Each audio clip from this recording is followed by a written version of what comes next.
Can you hear me now? Any sound at all? No sound at all. Um, um, yes. Does yes mean you can hear me? Yes, you can hear me. Excellent. Right. That's because I'm running on multiple computers and I have no idea what I'm doing. So, hello, everyone. Thank you for joining. Hello to S Mill. I'll say that now you can hear me. Hello to Josh. Hello to Ancient Architects. That's Matt. If you don't subscribe to his channel, I highly recommend you do. He's not a Liverpool fan, but does support the Mo Salah fan club. He's probably their biggest member.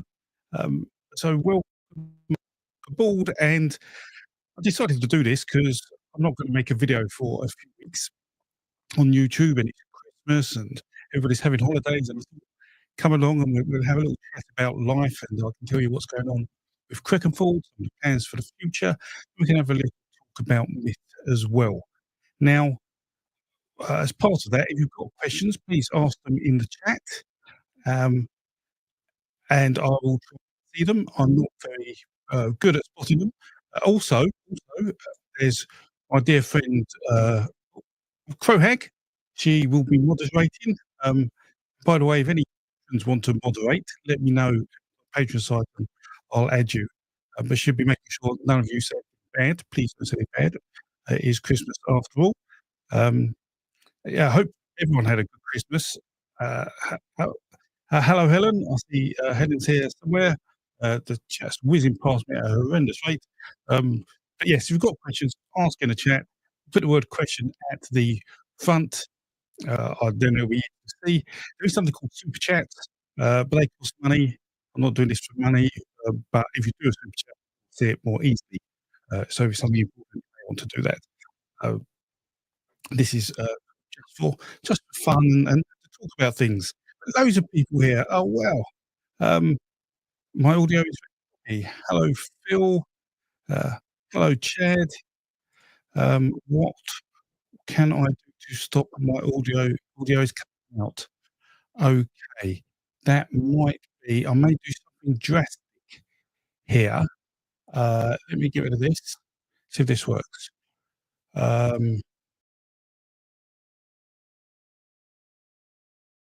Second. Hello. Right, is the audio better? Anyone? Could someone say yes in the chat if you can hear me? And then I will continue. Yes. Hey, audio is much better. Excellent. Okay, that's my fault. I was trying to keep an eye on the stream on a different computer so I know what I'm doing and talking about, but obviously that isn't working very well. So what are we going to talk about today? Well, there's a few things I'd like to talk about. The first one being some changes that are going to happen on Crecganford, and they're partly due to timing reasons and somewhat unfortunately health reasons. So I've been a little ill lately. Some of my patrons will know that, and that I haven't been around and been unwell, but I need to take a little more time off between videos, because videos take an awful lot of time and research. Literally, I spend 2 solid weeks researching and making a video, and as soon as it's released, I have to start again. And it's, whilst I love researching, I do need to take a step back. So on YouTube, I'm going to just release 1 video a month. I'm going to commit to that. I may release more, but 1 proper video a month. But on Patreon, I will hopefully release more, because I'll have time to do better research and do a few more things, and you'll all get to see that. So I just wanted to make that clear here, that there'll be more stuff on Patreon.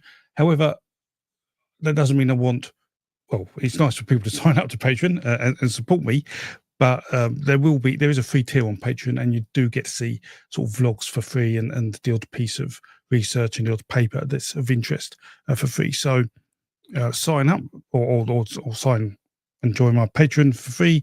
If you don't want to pay, that's fine, and you will get some extra content if you miss my face that much. But if you're just sticking to YouTube, at least once a month, but hopefully there'll be some banger videos coming out. I've got some really good ideas about what's coming up, and we can talk about those. And certainly, if you've got anything you'd like me to talk about specifically, let me know in the chat and the questions. Now, there are lots of questions going up, and I don't know when to best look at them. So perhaps I will talk about some of the changes that are going on Crecganford. So you see what's what is changing, because whilst I'm making this videos, I can do some other things.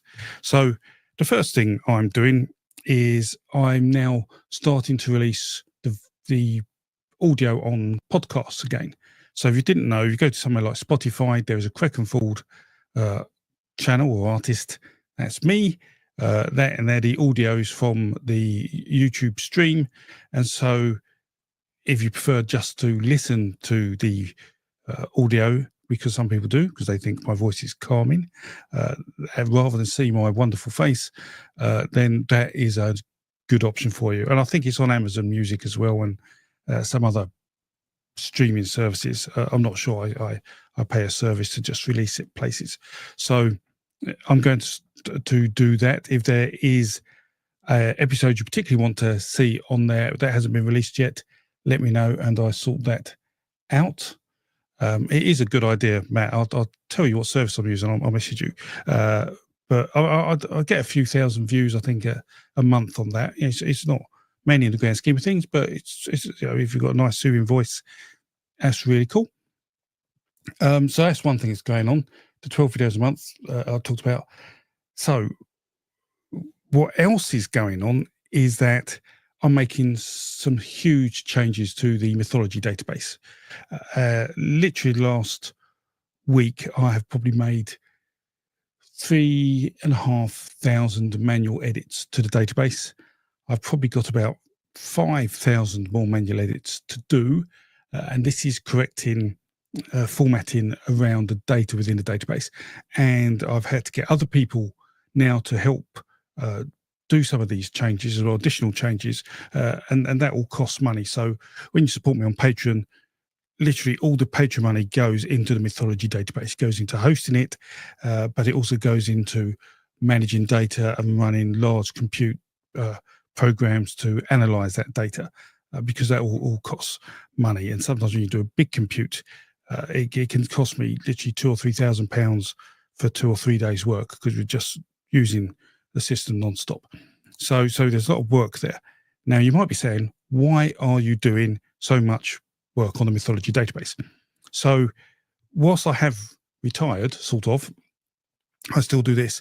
Since I've released the mythology database, I've actually been quite busy helping many universities get hold of the data and do analysis and research, talking to academics who want to write books about myth. So this year I've worked with academics from Harvard, Oxford, Notre Dame, the Norwegian University of Science and Technology, and the like, and are now working with a non-profit climate organisation who their CEO creates sea level rise maps throughout time. And he's still working on a really good version of that, but he said he'd give me the data for that in exchange for me giving him some data. So I do lots of work around that. And for those who are my patron, the mythology database is now used by about 70 universities across the world, worldwide. So from Australia, Japan, we have Harvard, Yale, MIT in America, and many others, and as well as many in the UK. So, I mean, that is a real huge success this year. That database has just really taken off. It's really been used, and now people want to look at old research and expand that, because I've put a lot more data in the database. But at the moment, if you look at the database, it's very motif driven rather than individual myth driven. And so what I'm doing as part of all this work is to make those individual myths available to analyze independently of the motif. So if you just want to see all the myths with dragons, you will eventually be able to do that, rather than just see a bunch of motifs and then go in the motif and see all the myths about dragons within that motif. So that's the sort of thing we're doing. But we can then, with that data, do some amazing research. And some of the plans I have is to expand the myths in that database so they are in a more contemporary form of English. But two, having done that, I can then allow anyone to submit myths and folklore into the database. So that will expand it even further. Now, how I control that is going to be a challenge, and I've got different ways of managing that, but that is the ideal. So I would hope, certainly I'd like to think maybe the end of spring, but by the end of spring, we should be in a position to do that, and that will make the database just grow immeasurably, or that's the plan. But I can't do that until I've got all the other data clean and normalized and the like. So some great stuff going on there. So thank you to all my patrons who support that. You are really making a real tangible difference to research in world mythology. Absolutely. And so whenever a paper is released that I'm aware of, I will let you know about it. Because people do say they cite me and the mythology database in their work, but it doesn't flag up anywhere for me to see that unless I Google myself, and I don't particularly want to Google myself because heaven knows what I'll see. So, and please don't Google me at all, because who knows what's going to pop up. So that's the mythology database and what we're doing. So the individual myths and the like. So the other thing we're doing, or I want to do on that, is add extra motifs. So there's a question on this chat at the very beginning, which was someone studied a myth and they had thought it contained a motif that wasn't in the mythology database list of motifs, and said, well, can you add a motif? Well, one of the plans I've got is to add 2 sections of motifs to the existing database. Motifs that are probably you consider more of a modern twist on things. So around ecology and climate, for example. And so, yes, you can, but we have to be very clear on what the scope of each motif is. But that will be coming with time. As I say, you can't really just add a motif and leave it blank. You really need to actually categorize a number of myths that fit the motif first to do that. And hopefully I'll have time to do that with these new motifs in the coming year or two, because there'll probably be about 25 or 30 motifs under that. And hopefully the person who said there's a motif that didn't exist, that will cover that. And speaking of these sorts of things, I'm having a chat with John Norman Mason in the next week or two. Now, John is a good friend of mine. If you're a long-term viewer on Crecganford, you would have seen him. He's a professional storyteller, and he's in the last year of his PhD, where he's doing a thesis on, we call it myth and landscape, but he has a view, and he had a paper out actually published that many modern myths and folklore always tend to or seem to focus on the old world, the nature and how things associate with that, not necessarily urban legends. And he wonders why that is, and whether there's a bias there, and whether we should change that. And that's quite an interesting concept, and I will see if I can ensure that my motifs incorporate that, because I feel as time goes on, people may be more interested, and certainly younger people may be more interested in the link with a more modern world than the old world. So that is going on as well. And the John interview I'll put on Patreon, and I could put on YouTube if people want to see it, but I'll definitely put it on Patreon for all you people to watch. Now, is there anything else going on with the database? No, I think that's probably it. If you let me check the questions. I don't know if there are lots of questions. Oh, there are questions. Right. Let me. I'm just going to not face the screen a second so I can read the questions, because I've got a bigger screen here, because that's a small screen. Right. So, question: the motif of 12+1, Jesus and Buddha with 12 followers, mistletoe, 12. Right. So lots of 12s. Yes, there are lots of 12s, or 13s, because of moons in the year. So is there a significance of that? Well, pretty much every number has has a significance. If you look at it, there's loads of myths about loads of numbers, from the number 2 for twins, and 3 and 4 and 5 and 7 and 9. So I don't get overly excited about numbers in myth, but the 13 to me tends to make me feel of the lunar calendar. If that is the question you're asking. All right, I've just seen this from SD. Just joined Crecganford leaving YouTube. No, I'm not. Which hopefully is the news you want. Will be making probably less videos, but hopefully better quality videos. I just need some extra time for myself to sort my life out, basically, if that makes sense. So let me. Yep. And if you're watching this, don't forget to like the stream if you're enjoying it. That would be marvelous. Especially if you could all like it at once. Apparently that makes YouTube go really crazy for you and recommends the stream to many people. So let me whiz up to other questions. Are there other questions in here? I can't see anything with the word question at the front of it, so I'm going to assume there are no other questions. Right, in which case I can talk about something else. All right, there's something about the golden bough. Oh, I'm tossing in ideas. Discuss a poll post of EL submarket or. Oh, okay. So he's just saying. So the Golden Bow's an interesting book. I've seen that pop up more recently amongst some other YouTubers. Now, amongst mythologists, the workings of the Golden Bough are quite old-fashioned. Let's say Victorian-esque. So they have some biases in there that wouldn't necessarily be politically accepted today.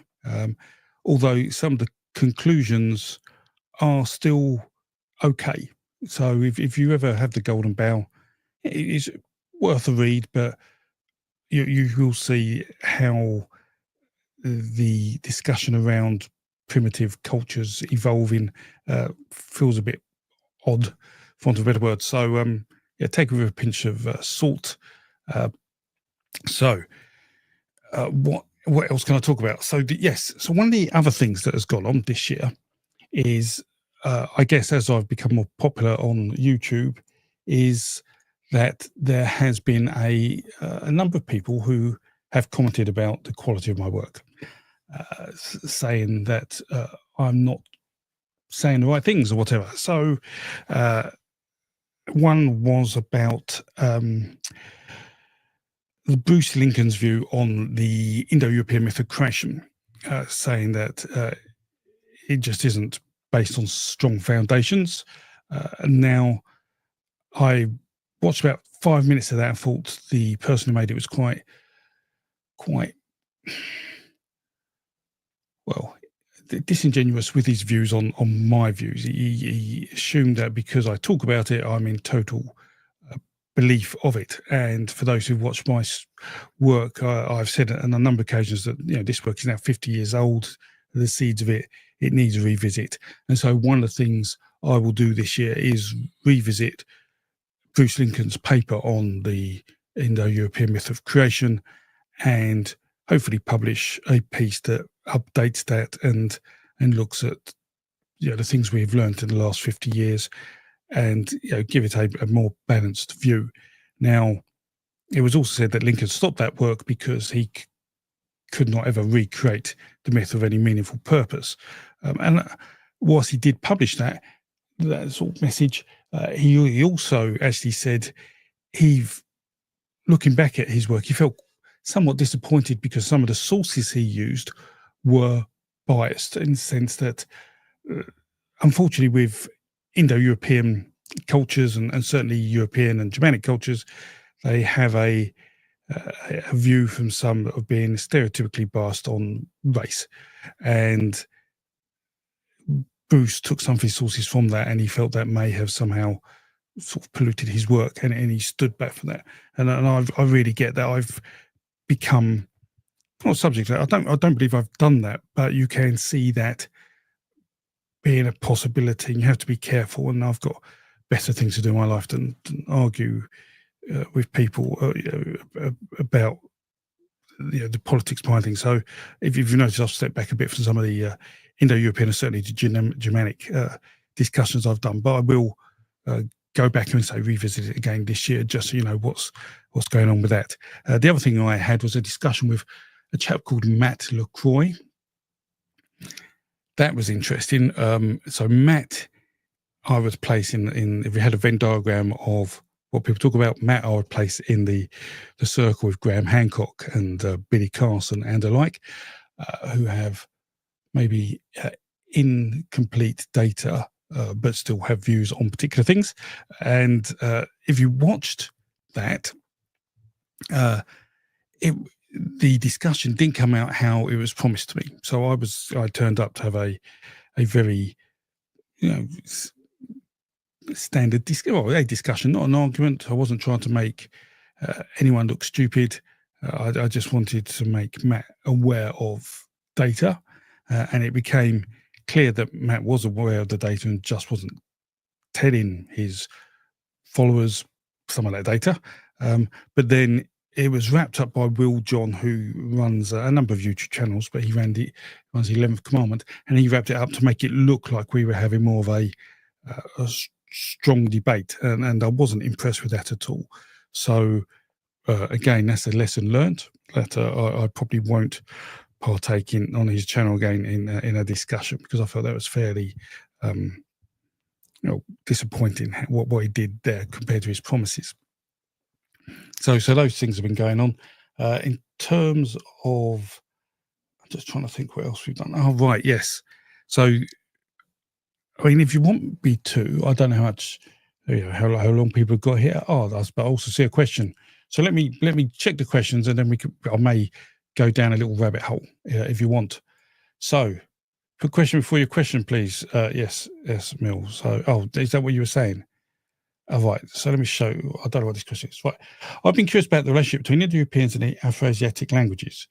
Right. That's a great question. So there is thought to be a link between Indo-European and the Uralic languages, and we see some evidence, I would say. I mean, I'm not a linguistics expert, but we do see some evidence from that in ultra-conserved words, so words that are seen to be older than 15,000 years old. And I spoke, maybe, I think it might have been on the last podcast, the oldest word we know is one or digit, as we'd say in Europe. So, yeah, there is that, but I don't know if anybody's actually done more work on that then, but I think I probably published a paper on Patreon about that. So if you're on the Patreon, check that. Otherwise, look for ultra-conserved words, and you should find something. Another question. What are your personal beliefs, and how did you come to these beliefs? My beliefs. Well, I'm not at all religious. So I don't belong to any religious organization. I don't worship anything. But I have no general problem with religion. I sent my kids to a Christian church school. I felt they would get a better education there. Some very close friends of mine, I have good positions in the church, in the Church of England church. So religion-wise, I have no beliefs. The trouble is, studying myth, any story a religion will tell me, I can tell you an older version of that story from a different religion. So I have trouble believing the sacredness of the story. However, saying that, if you've heard me talk about the Indo-European myths, I talk about one of their beliefs, and that's around a phrase saying fame does not decay. And what that means is that if you live a good life and you die, people will remember you. They will talk about you. And there's certain aspects to that, like you want to do the best in life for people to remember you. I'm not just saying just be famous for the sake of it. I mean, do good things and let people remember that, give things back to society. And one of the things that we get really personal, why not? Something I've sort of learned in the last few years. I've been unfortunate enough to lose both my parents, and the only thing I regret in life is not telling them how much I love them when they were alive.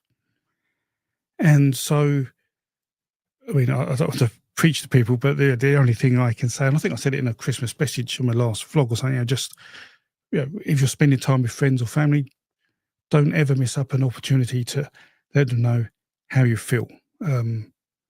Because if they've gone, you don't get a chance to do that again. So I don't know. I'm not spiritual, although a lot of people tell me to be a bit more spiritual, and have feelings. But yeah, I feel strongly about family and about doing good, and I hope that sort of makes sense to you. So yeah, yeah. Right. So right, let's go. Right.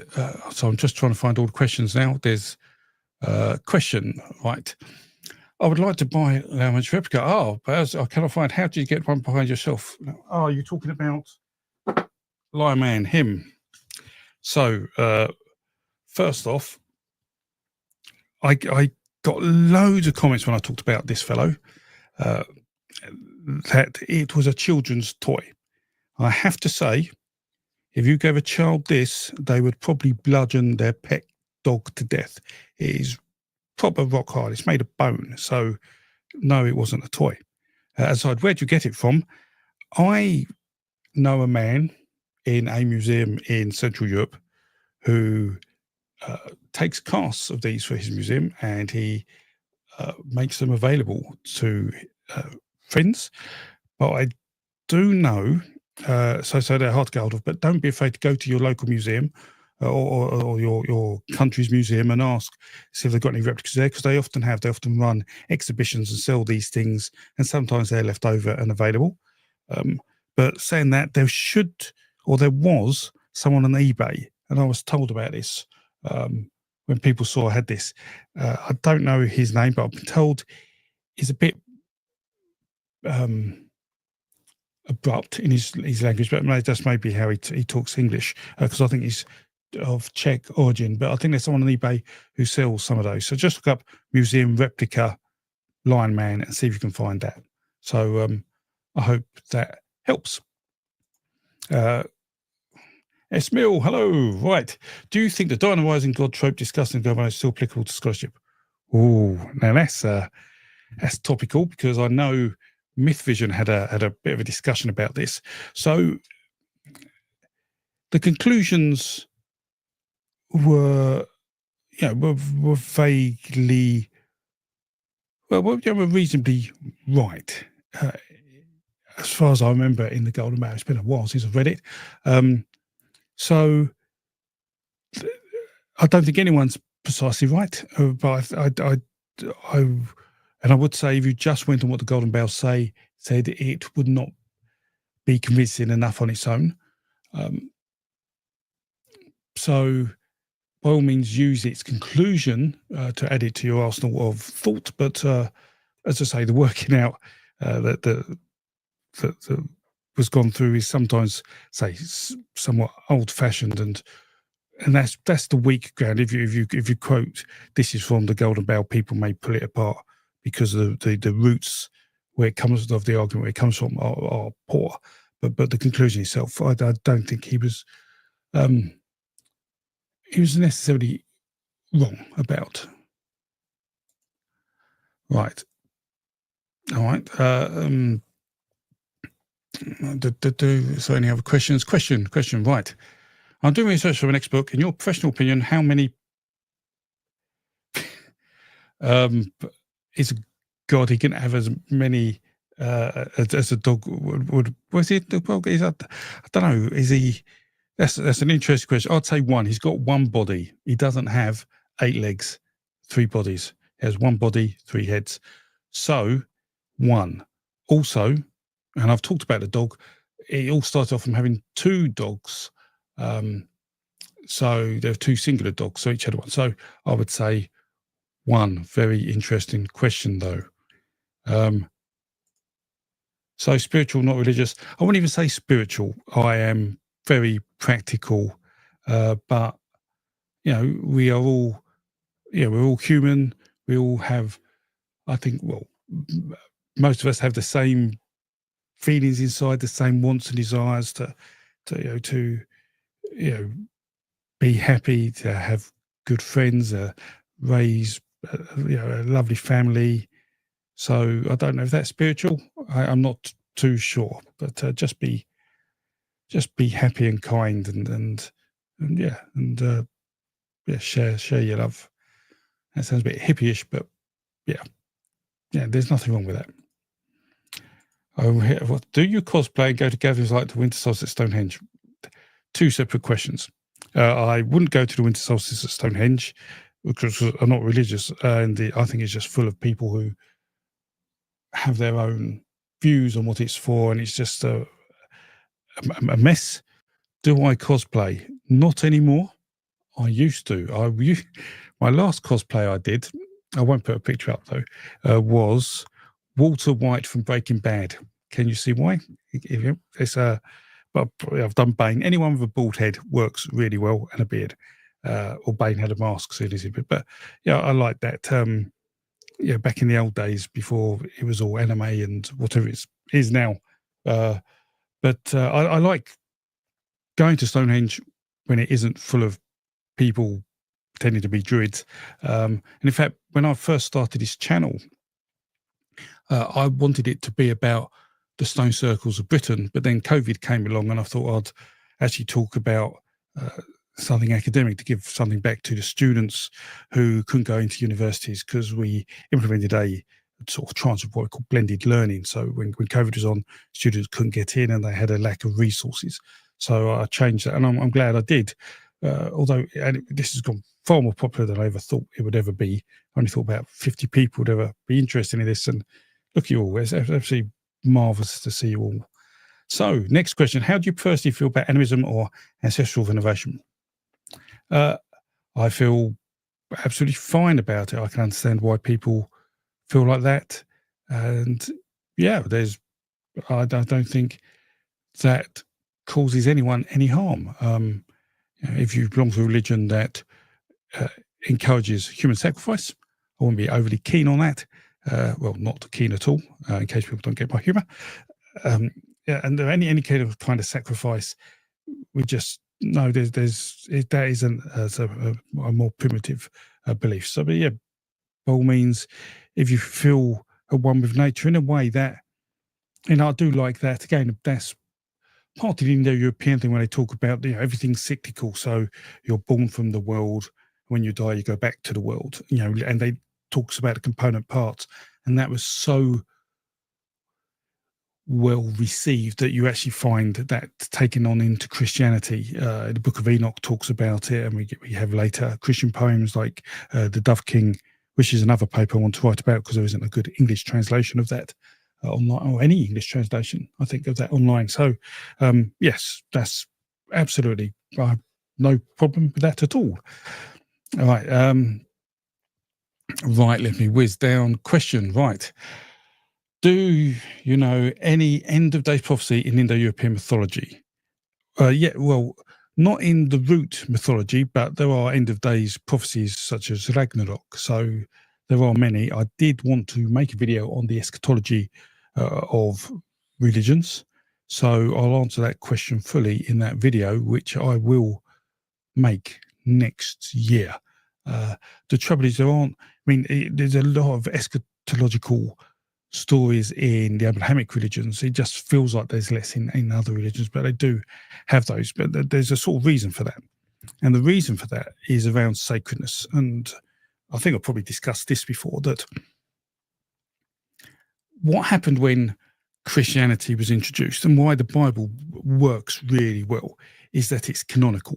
So the stories of many other religions are cyclical. So, things are in cycles in terms of the year. The moon goes around, once a month. Then the sun goes through the seasons once a year, and it repeats. And there's something sacred about that. You live the same life again and again, and you're really part of nature. But when the Bible came along, the book itself, it was canonical, so the story isn't something that could be repeated, and so other religions couldn't copy it, which is what made the Bible unique in some respects. But the other thing with the birth of Jesus and the death of Jesus, whilst it talks about Jesus will come again, which I don't think he will, that's my own belief, because I'm not religious, so people are waiting around for it. The general gist is that something has happened once in a canonical sort of stream of events. There was Genesis and lots of slavery and death, and then Jesus was born, he was killed, and a few other wonderful things happened. And yeah, but it is a canonical thing, and you're just left hanging at the end of the Bible. It doesn't rinse or repeat. So so the eschatology of the Bible is that the end is sort of the end, the Book of Revelations. But you don't see that because of the cyclical nature of other religions. So I hope that sort of answers that in a way. Let's whiz down questions. Oh, lots of questions today. Question: how many hours have you spent reading, educating yourself in history? We spent about a third of our life sleeping. I wish I could put my camera over there, but my room's a mess. But I literally have now about 120 books piled up, ready to read. I've got over 1,000 books in this library, and I've probably got about 1,000 books outside this library. I read, or a lot. I love to read a lot. I haven't read much in the last year, which is why I'm changing how I'm dealing with YouTube. Although I read a lot for the research, so I always like learning. I guess that's probably everything I've ever done. I've always wanted to learn, get better at, learn more, and because the more you learn, the more you want to learn, and you want to learn more. So, and I do work a lot. If anyone who knows me would say, I would say 70 or 80% of my waking hours I am learning, or teaching, or doing something around that. So a lot, but I love it. I really love it. But I do need to slow down a little to catch up, because teaching, I do learn a few things, because I don't always know everything I'm going to talk about in a video. But I feel like I haven't had a decent consumption of information for a good year or so, and I need that. So that's going to be happening over the next months. And I read, really fast. I can read 300-400 pages in a few hours, reasonably efficiently. So I'll smash through a book a night when I get a chance. So any other questions as I whiz down? Question number one: do you think each myth theme has its own? What's your question? Right. Oh, so myth themes. This is so a myth theme. So when you have a myth, if we want to compare myths, we have to create myth themes. And myth themes are concise component parts of a myth that basically tell you the key aspects of the myth. So Jack and the Beanstalk will have a hero called Jack, who maybe sells an animal, plants a magic bean, grows a beanstalk, finds a golden goose, kills giant by chopping down beanstalk. You may be able to create these, and then what you do is you look through all the other myths and see which other myths have those component parts and compare them. And if you find some that have a sort of 70% match, then you could argue actually they could be related. But there's much other data you take a look at, such as linguistic evolution, geographical distance, and that's something else I want to write a paper about, because there was a chap who wrote on the internet about how I was quite, or there were issues with long distance comparative mythology, i.e., if a myth spread over the world, why do we assume it's dispersed? Why do I assume it's dispersed and not an archetypal myth? And I thought that was slightly unfair, because me talking on video is not the same as me writing an academic paper going through all the issues. I've got to make the video somewhat entertaining, and I don't want to spend 20 minutes going through a list of all the issues. So so as part of that, anyway, we to ensure myths evolve, we have this this data, and we put that through probabilistic models, phylogenetics, which I talk about a lot, but I won't bore you here because it's Christmas. I'll do that next year when I can have a deep dive. Maybe I did want to do a course. Actually, there's something else I want to do, but I'm not going to put too much of it out next year, maybe to my patrons initially, to talk about how to study a myth. So myth themes being component parts, it doesn't have a hidden meaning. Motifs as well, so where we categorize myths into motifs, they're not hidden meanings, and in fact the motifs are for our benefit. They're not for, just because we see a myth that, let's say, is about the man who turns into a fish motif, that doesn't mean the myth was originally written about reasons why people turn into fish. It's just that we've created a category to assign it to that because we see that within the myth.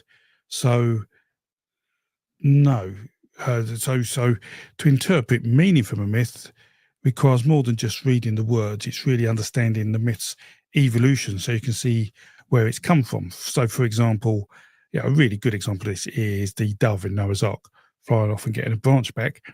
We actually know that dove is the earth diver, the bird that created land in the early creation myths. So you can't just look at a myth in isolation. Never do that. If someone tries to do that and explain what that myth means, they probably don't understand a myth. And that is absolutely true. You watch people like the polarizing Jordan Peterson, and he talks about many Genesis myths. He completely misses the fact that all those myths have been told by earlier cultures, slightly different forms, with very different meanings. So, yes, the best way to do it is gather all similar myths and work it from there. So I hope that helps. Another question. Let me have a quick drink. So I wasn't expecting so many questions. So, question: is the Greek myth by Barbara Grace? Yeah, I mean, I've got it on my shelf. There's nothing wrong with it. I mean, as I say, you don't just read one book. Never read one book, especially if it's a book that's translated source material. And even if you read any translation, read 2 or 3 translations. I would recommend. I mean, I have probably 15 copies of the Poetic Edda. I've got 3 versions of the Rig Veda, and the like. So read multiple versions of multiple interpretations, because if you're translating something, you either interpret it as a literal meaning, in which case you may lose some sense, or you can try and translate it into symbolically. Why can't I say symbolism? Symbologic. I've gone mad. I've got no word. So everyone got to interpret it in a sort of a metaphorical way. There we go. And then lose the literal meaning. So read multiple interpretations. But Robert Graves is someone to understand the myths. I'd say Robert Graves or Edith Hamilton, as well as more modern material. Another question. So have you ever thought about looking at cave paintings database, see if there's links between? Funnily, you should say that, Benjamin, because right now I am pondering whether to start my own cave paintings database for cave paintings that are aligned to mythology. And I have a chat coming up with Simon from Mythopia, Simon Davis. He is the chap who drew the Tree of Religion, and he wants to have a talk about cave paintings, and we're going to put a few strange ones up and see if we can interpret them online live, which will probably turn out to be wrong how we translate them, but just to go through a thought process and so a brainstorming process. So when that happens, I'll try and make that a live stream. Simon has said in principle he's happy with that, so look out for that. But yes, and I did really if you didn't see my video on shamans, I actually talk about cave paintings in that and how we can sometimes misinterpret them, or give them a meaning and then run with that without really understanding if that meaning is accurate. So, someone's donated money. Thank you very much, Joe. I will get to your question in a second. Yeah, that's coming up in a second. Right. So, question: Have Have you interest in a video examining the origin and etymology of non-Celtic gods? So Celtic gods would generally reflect on the Indo-European gods, although not completely, because it depends what you mean by Celtic, because that in itself is a minefield. So it's probably best to do a video on what does Celtic really mean, and when you've come to an agreement on what that means, then you can talk about the Celtic gods. But certainly I would love to do a video discussing Indo-European gods and how they spread out, because I think that would be exceptionally good background and resource for a further discussion on the creation myth of the Indo-Europeans. So, yes. Question, would you be willing to tour your library at some point? Yes, so that's something else I'm planning on doing, is a library tour. Not just of these bookshelves, but I can show you some of the other rooms in my house where I have many books. So all my art books and poetry books are downstairs in my den, which has art on the walls, and that'll be quite eye-opening because I have a good mix of art. If you didn't know, I'm a Star Wars fan. I was into Star Wars as a child. I think that's a great story, and I have some Star Wars memorabilia alongside classical oil paintings. It's a bit weird, but it's a fantastic room. I sit in there and can lose myself and feel happy. So yes, absolutely, Phil, that will happen. Question, would you be able to guest appearance on an up-and-coming podcast that goes into thoughts and lives of early Indo-European beliefs? Yeah, well, happy to talk to anyone. I mean, this hasn't always boded well for me, but I'm happy to talk to anyone, even if their beliefs are different to mine, because I really love understanding why people have beliefs that are different to mine, and then, why they believe something that I don't believe, or they obviously have a truth that I have yet to understand. So absolutely, I tend to be happy to talk to anyone. So just email me at crecganford.com, and that I'll get that and get back to you on that. Question, the Bieber shown a new series about proving a biblical truth for archaeology. Thoughts? Well, that's a very big topic, so I'll be willing to watch it. I've given some explanations on the stories, the myths of the Bible, but there are, the Bible does have, as I say, it's canonical and it's been placed in the real world as much as it can to give it a sense of credibility. And you see that with myths. Myths have things happen that give a level of credibility, so gods, can appear wherever they appear and the like. So absolutely. How many languages can you read? Blimey. I'm not fluent by any means, but if you show me French and Spanish, German, Norwegian, Russian, I can probably get through those with a fair degree of speed. And that's enough to get me going. But now computers are becoming far cleverer. That helps me out tremendously, because now you can just put a document of foreign text in front of a computer and it'll translate it straight away. Although, again, they're good at translating and not necessarily interpretation of that. So don't ever use a translator and think that's perfect. If you do a translate, read it, read the original text and tweak. But I can read a lot more now. I've got computers than I used to be able to. But it's all because you just have to learn to read foreign text. If you don't, it would be really hard to study sort of worldwide mythology, or even Indo-European mythology. JM, thank you very much. I hope you're the JM who's a patron, and that's really appreciated. Right, so super thanks.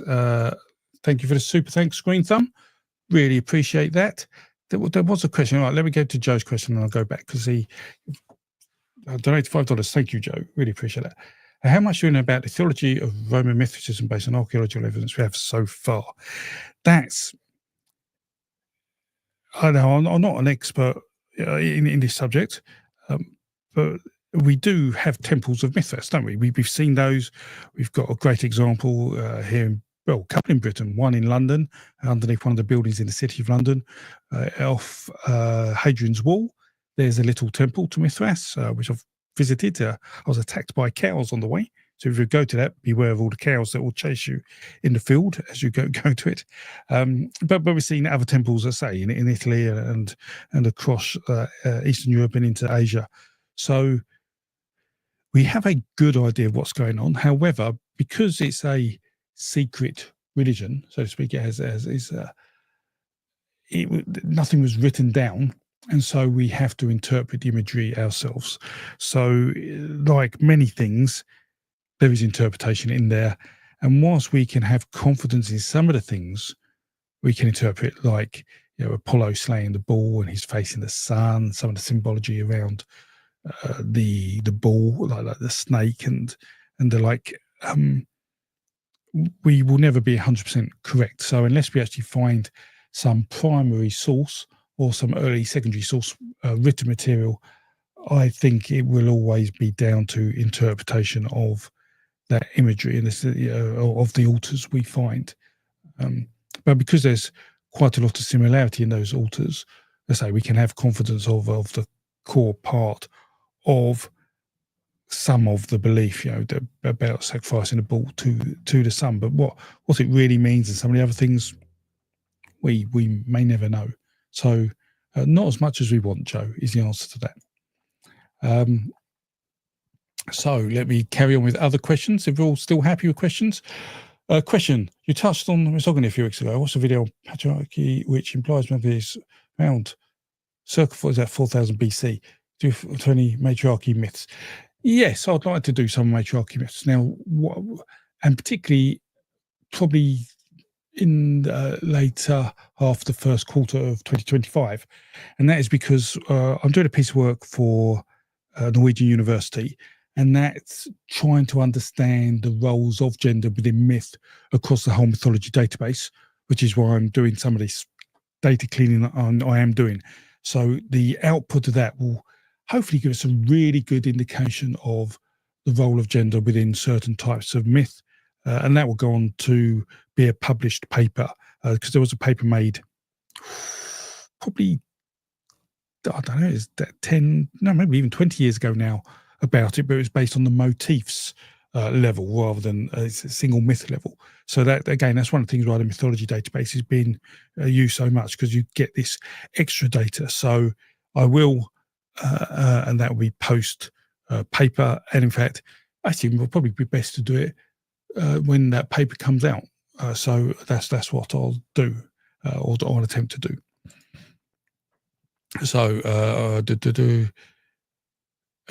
right, another question. People talk about there being a limited number of story plots. Do you feel that is reflected in your database? Well, the database have over 3,000 motifs, but a motif isn't necessarily a story plot. A motif could be just part of a story plot, and we see multiple motifs in the same myth. So there are a limited form of plots depending on how granular you go. So if you go high level hero's journey type myth, and you say, you either the hero starts happy, loses everything and gets happy again, or the hero can start averagely and gets unhappy and gets everything, or the hero starts sad, gets a bit happy, then loses everything, then gets happy. That's most myths, but not all myths. So yes, I think there is a limited, at high level, very limited amount of myths, but at low level, there's a plethora of myths. As I say, there's over 3,000 motifs. There'll probably be near 3,500, maybe by the time we get maybe 10 years time, when we had more time to look at data we've got. So you've got 3,500 different sort of like plot twists to put in a myth. So with that, you can, well, there will be a finite number, but it'll be a huge number. So lots. So yeah. Stephen asked, if I could be one god, who would you be? In a way, you could argue we're all gods, because gods are man-made, and we all are the sum of what we want to be. So although it sounds a bit odd saying I'm my own god, but you could argue it like that. So John, your teaching methods inspires questions. That's what I took. Oh, well, thank you. Is that because I don't explain things well and people ask questions? Maybe, I don't know. Hello, everyone. Question: what do you think about Tenkli Tian and Pata connection? Oh, I'm not sure. Tenkli Tian. I can't answer that because I do not know enough about that, if I'm honest. But I can find out, and I will post something about that, because I like things like that, finding out a bit more. So I'll do that. There's a good question. Will explore Dacian and Thracian religion in any future video? I'm sure I will. Crowhag, who is moderating, and a dear friend, she is Romanian, and she has inspired me to access a lot of Romanian mythology and folklore. So without doubt, I'll have to do something with all the knowledge I'm accumulating. So I will do that. And perhaps she may want to join me in that. I don't know. But yes, absolutely. Thank you for all the love. Esmil, Patreon, hello. Right, I'm curious about the seven-headed man, not the dragon or serpent, in ancient mythology that is prehistoric Siberia, Mexico, and elsewhere. Would the Bearskin Day provide meaningful results? Soon. When we get to the individual myth, we may be able to search for things like that. So we could, because I don't know if it's clearly mentioned, and it may not be consistently worded to allow us to search. But once we got to the individual myths, I can then run something called ConceptNet. So ConceptNet is something we use in universities to provide semantics on words. And so I've run that on the motifs, which people wanted to understand how similar are motifs or not. But theoretically, now I would be able to run that on the narratives within the mythology database. Although the narratives are concise, one for copyright reasons and two for brevity of typing it all in, because it's all manually inputted. But hopefully it would provide some help. But if you want to know more about that, get in touch with me on Patreon and see if we can find a way to find out more, because that sounds like an interesting story to know. Yeah, thanks for that. So are we cool? So many of you, it's great to see so many here. Thank you all for coming along and listening. Wow. Right, this is just blowing my mind how many people here and all these questions. Wow. Would you say the advent of monotheism might indicate a more complex understanding of the world, moving from binary traits to an entity that holds many? Monotheism. So people often say monotheism is a natural evolution of religion. I think religion is a reflection on society and landscape. And so perhaps monotheism came about because the coming about of more powerful king figures, or and emperors and pharaohs and the like. So is it a more understanding, more complex world? What you could argue that if a society has become more complex or advanced in its understanding of, let's say, politics and the management of society and the like, then yes, it is reflective of that, Ruben. So you could argue for that, definitely. Thank you to all the thank yous. Well, so many. I really appreciate that. So here's a question. What do you think about the Proto-Indo-European languages? Do you have any idea of where it spread and how, among which people? So we absolutely know where it spread, because we know where the Indo-European speakers are. But where did it start and the how? And that's just expansion. And so I'm of the belief that the Proto-Indo-European language is probably slightly older than most people say, but we will never really know when it actually started. It's a language; it isn't sort of tangible, didn't leave a tangible trace, and so therefore to say it started in a particular country or a particular set of people will be difficult to prove. I'm sure there will be the very first Proto-Indo-Europeans. Some of them wouldn't have spoken Proto-Indo-European, and many cultures or people around at the same time who weren't considered Proto-Indo-European may well have spoken Proto-Indo-European. So finding a source of a language, a specific source of a language, isn't overly important, but regionally wise it would be. And we believe somewhere between the Volga, which is north of the Caspian Sea, and the Black Sea is where cultures came together to sort of cement this language in people. And then it spread because of the success of the people speaking it, their cultural success. And that cultural success was primarily around pastoral farming. It was around the development of the will, which allowed the acceleration of pastoral farming, and then the ability to ride horseback, which allowed further travel. And we see that the will, literally expanded, the knowledge will expanded in the space of 500 years, around 2,000 miles either side of the Black Sea, which was phenomenal at the time. So technology of the culture that created it allowed that culture to expand. Now, and as for the source, there's many arguments, but I believe somewhere between the Caspian Sea and the Black Sea is where that happened. I'm looking forward to that. I assume that is the religion thing on Romania, the Thracians and Dacians. Right. What advice would you give for fiction authors, world builders, for using mything database to develop new mythologies?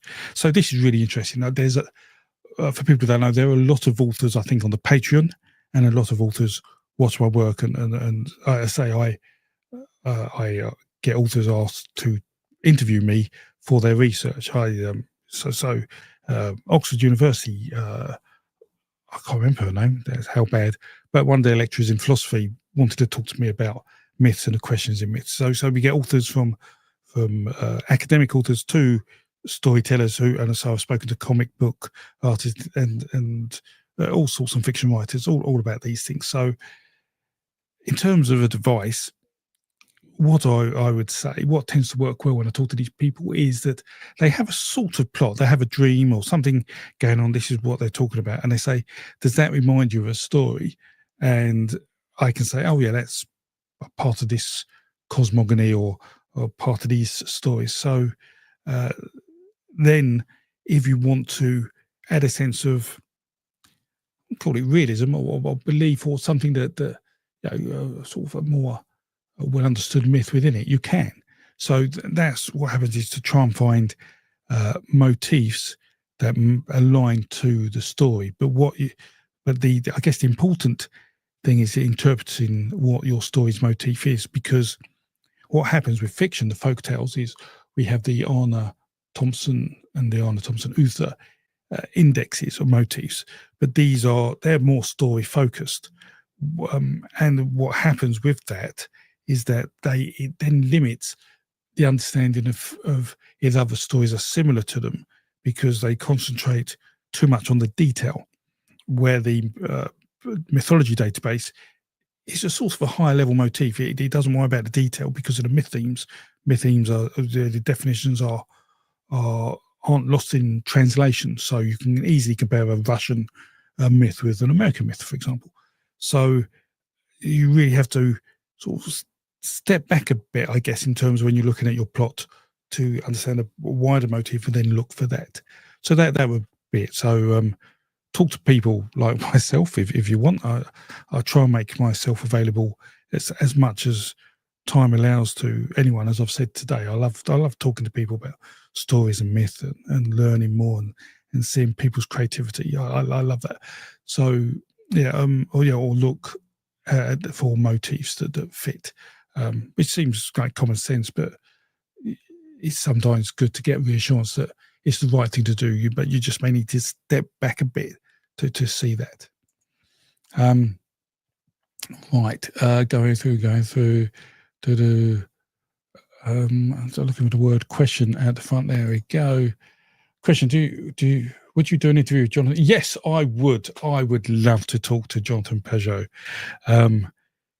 If you see, I did a video. My last live was it my last live stream? I think it might have been my last live stream. I talked about Peterson and Hancock, and I explained what Peterson gets wrong about understanding mythology from an academic perspective, because he's approaching it from a theological perspective, and so makes some assumptions, as I've already talked about. They don't necessarily consider the wider view. They're quite blinkered. And he was talking to Jonathan Peugeot about that, and Jonathan had similar views. And they came out with some beautiful lines like, why would Jesus's disciples lie about what he did when it came to writing the Gospels? Now that sentence has so many issues for me. So yes, I would love to talk to him. In fact, maybe next year I should send messages out to try and talk to people like that and build up a database of interviews and then try and edit them into one wonderful journey through mythology. So maybe I'll do that as a side project. Here I am creating more time for myself and filling it all up. That's what life's about, I guess. Right. Questions. So please write question at the front if you've got a question so I can easily pick up, because there's hundreds of messages. Right. Question. I tried using a database to find meta myths about language. What category could I search? Right. Again, it's about understanding what a motif is. So sometimes people search for a very specific thing, like the Tower of Babel, or like, but really you've got to understand what's really going on. So is it about language, or people speak different languages, or people aren't understood, or communication? But at the moment, because the database is motif driven, it's really hard to do that. As I say, part of the work I'm doing and spending so many hours doing right now is trying to create that into individual myths, and then we can run some compute on that to allow more broader search terms on the myths. So in effect, to say the synonyms of a word, so you have a better chance of a hit. So that will happen when, as I say, hopefully in a few months we might be there, but I'm not going to definitely promise that. But that it is coming, and it will be as soon as I can, because it will just change research completely. Right. Question. Have you ever sung Advice on Fire? If so, are you impressed by all the mythical allegories and connections George R. R. Martin makes? Alas, I have not. I don't often read fiction anymore. I just haven't had time. But George R. R. Martin does seem like a marvellous author in terms of how he writes I understand he writes in each person's perspective and in the chapter he's writing in. So I really like that idea. And I like his, I guess, proper use of myth. So, I mean, there's a story about dragons, isn't there, where in the latest show, they have a 4-legged dragon with 2 wings. And it's like, why did you do that? Dragons don't have 4 legs and 2 wings. They have, 2 wings, maybe with little hands on, and 2 legs, because no animal in the world has 6 legs, like no mammal sort of thing, or reptile. So, yeah, I think he is a very intelligent man and well-read. And, maybe one day. I mean, I'll probably only start reading it once he's completed the series. Otherwise, I'd be really disappointed to read just 5 books and he doesn't finish it. So, I won't start a book series unless it's finished. So, many more thank yous. Thank you, everyone, for watching. 218 watching and 200 likes. Wow. Thank you so much. Question: did you publish? I will, Pedro. I will. This is the reason I need time. I have 3 books, all semi-written in various states of disarray, lots of words, lots of them in the wrong order, but I will get there, and I will publish, or do my best to publish at least 1 book this year, and then 1 or 2 next year if everything goes to plan. So watch this space and I will let you know. Have you ever gotten into Lacan? Much of the myths you share feel quite... no, I haven't. I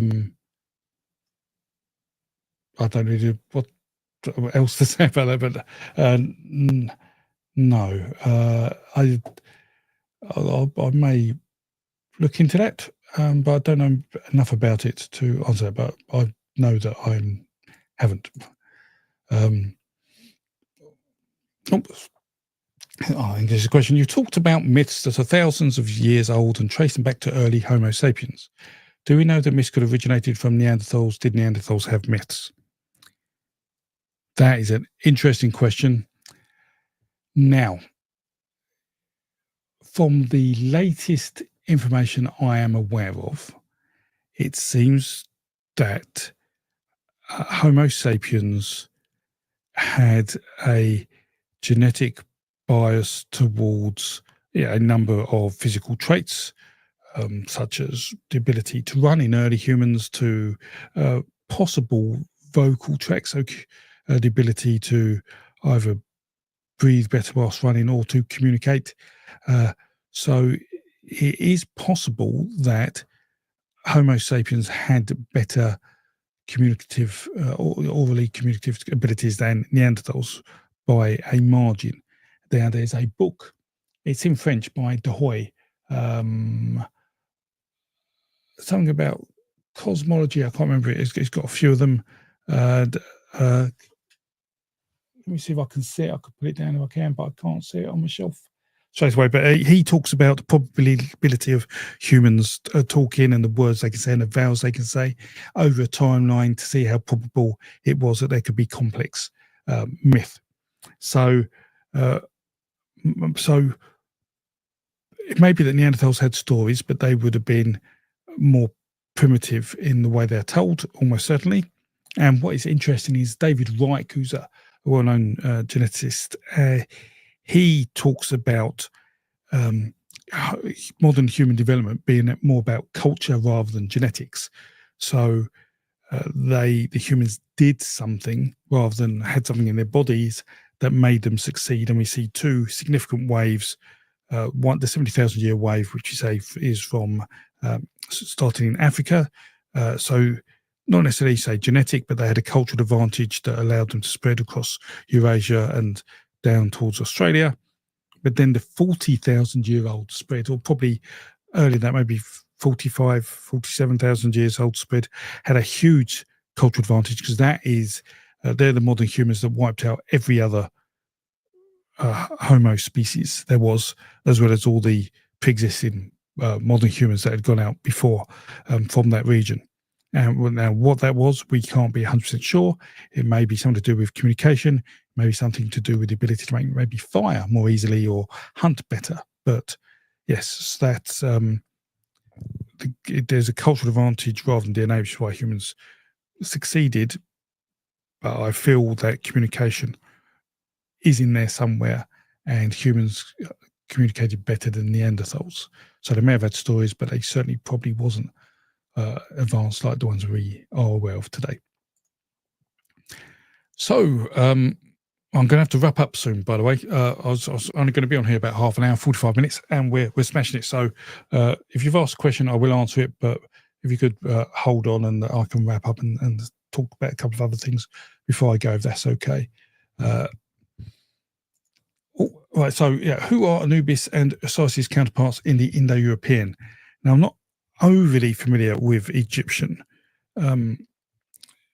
mythology. I know a bit, and it's really hard to do an exact comparison. I mean, because Osiris, I think, went to the underworld. Was that Osiris? And whilst there are people going to the underworld in Indo-European mythology and other mythologies, you can't actually say they're the same, and so it really does depend on what you're comparing. I don't, whilst people talk about this is comparative mythology, I rarely compare gods unless we see a clear evolutionary trait, like we do in someone like Aphrodite and Venus coming from the Near East. So I am not going to answer that because there will be alternative answers, whatever I say. Question. Miss Martin, right. Where would be a good place to begin reading book-wise for a comprehensive overview? Wow. So I get asked this a lot, and there's no easy answer. So if you have a particular kind of culture you want to be interested in, whether it's, let's say, South American. You've got the Puvol. You start so there'd be a creation myth or a general myth of a culture. It'd be good to read a book about that. If you like sort of classical mythology like Roman and Greek, then somewhere like Edith Hamilton's book on mythology is good. If you want to study world mythology, the only decent book is probably Witzel. So Witzel works at Harvard. He wrote a book, I think it's like studying the world's oldest myths, I think it could be called. It's quite a chunky book, but it's not overly expensive. That's good. It's slightly outdated, so we're getting new information all the time, but as a concept, it does well. That's good.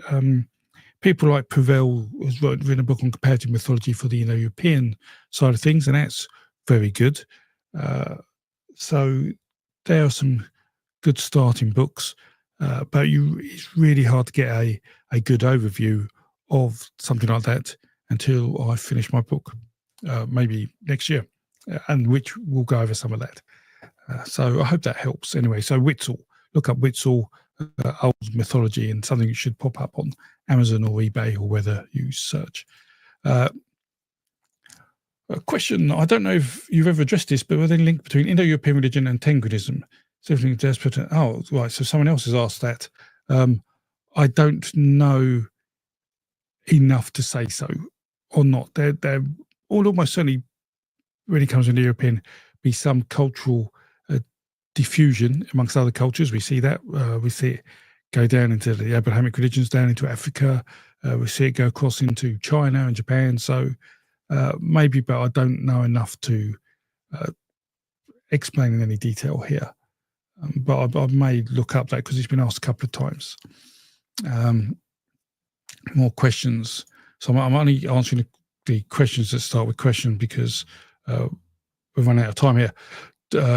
Do we know anything about the Pictish gods? Not really. There probably may well have been Indo-European influence in there because they would have been over into Ireland or pushing that way and Scotland. But they may well have had some of their old gods. So I'm not familiar with any specific information on Pictish gods. So my answer is I'm not aware of any. Doesn't mean there isn't. But if there is, I think a lot of it will be probabilistic. We have to make guesswork on it. Right.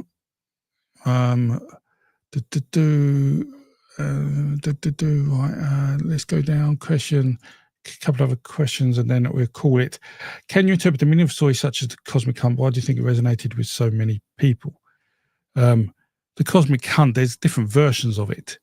And there's different reasons why the animal goes into stars and the hunters goes into the stars. And different things happen, like the animal sometimes captures the sun and lets it go, which will explain the seasons. Other times it's about hunt the mother animal and not the child animal. So the circle of life continues. So it really depends on the version you want. But there are a few things there around seasons, around hunting, and around hunting the right thing. And obviously don't jump off mountains into space if you're a hunter, because you'll end up being a set of stars. Right, I'll answer two more questions and then we'll wrap up. So, how different is modern day Gaia from the ancient Druids? Well, the thing with Druids is that much of it is made up. Oh, not sorry. Well, it depends who you listen to. So we don't know much about Druids at all. And I'd made a video on Druids, which was sort of a fun video looking at a text from Tacitus and interpreting it in a particular way and what it could have meant. But after that, on Patreon, a few people asked me about Druids. Is there any other information we have on Druids? What was written about them? And there really isn't much at all. So I can't really say what the ancient Druid myth is, because Druids are too large a scope and too fluffier scope to be able to say, which is a bit of a, as I say, a cop out. But I need two specific myths, and then we can tell you accurately what the difference is. Right, it'd be really cool to see me on Joe Rogan. I would do that if Joe would want, but that's exceptionally unlikely. Right, and I think is that it? I'll ask one more question, and then we will wrap up. And I'll speak about a couple of things. So, would you consider making a video that creates a comprehensive overview in abbreviated form and put links to videos of particular points along the way? Face the creates oh, right. So that of myths. So you wanted sort of a video that encompasses all myths that links to every other video. The problem with that is that YouTube only allows you to link to 5 videos within your video. So I had thought about trying to do something like that because I've made many videos that discuss particular points, but no one really knows what those points are. So I need a way of sorting that out, and I will do that. That is another sort of sub project I have, which is down my list of priorities. But if more people are asking for that, I can do that. But bear in mind, as I would like to do a course on how to study myth in an academic sense using phylogenetics as I would do it. So in that particular technique, and that may answer your question better in getting information you specifically want. So that's what I'm doing. So hello, everyone. Thank you. Oh, well, there's one more. I'll do one more question just to finish off. Oops. That's a question. Are the cosmic hunt mythologies based on a place and culture? They're not. They're based on the hunt and stars. So what particular stars mean, and that's the reason we know it, is because the myth used the same stars, over a significant portion of the world, which is so unusual. And then we have different versions of the story for that, and that allows us to interpret it. So if you have a constant and things change, that allows you to put those changes in perspective. So that's why we really like that. So yeah, I hope that makes sense. So many questions. Thank you so much. I'm always blown away by your support, and yeah, thank you. I never ever thought this would happen, and I never thought I'd ever do a live stream, to be honest. Not on my own anyway. And so thank you for your patience with me, and hopefully it wasn't too clunky. I haven't talked about half the things I've wanted to talk about, but I can leave that for another day, because I wanted to talk more about the diffusion and spread of myths and how they're done and the issues with it, because I think I haven't really talked about issues with how I study and phylogenetics, but there are issues there. There are, I do talk about probabilistic outcomes. So whilst I try and tell things as they consider to me, or are considered to me as being the most probabilistic, it doesn't necessarily mean they will always be right. I mean, there's still an element that I could be wrong, and it's worth highlighting those. So I will do that. Maybe another live stream. If I'm making less recorded videos that I have to research, then I may be able to do more live streams if that suits. But I don't want to do live streams if people get bored of them. But it seems like everyone has lots of questions, and I'll give me a bit of homework, which I will look up. So thank you so much. I think this half hour, 45-minute session has, in my usual manner, exceeded the time limits, because I do just talk. But hopefully I haven't bored you. Hopefully you had a good time. Thank you for all your support this year, all your great questions, for watching videos, for liking them, for subscribing, for supporting Patreon. If you do for the work on the mythology database, which I can't emphasize this enough, really has changed research in the field. And next year I think we'll really turn it on its head, the things we'll be able to do. So, just pat yourself on the back if you've done that, because that's made so much difference. So with that, 2025 is just around the corner, and I really hope you all have a great New Year Eve party, if you're having one, or spend it with friends and family. Tell them you love them, and drink tea or alcohol, whatever takes your fancy, and hope 2025 brings you happiness and peace and success in whatever you want to do. And Crecganford will still be here for 2025. So there's a little bit of good news to start it off, maybe. So with that, I'll go and yeah, thank you all so much for everything this year. It yeah, it makes me feel like I have a little purpose in life, and that makes me happy. And so yeah, I can't ask for more than that. So, yeah, take care and see you next year. Toodle pip.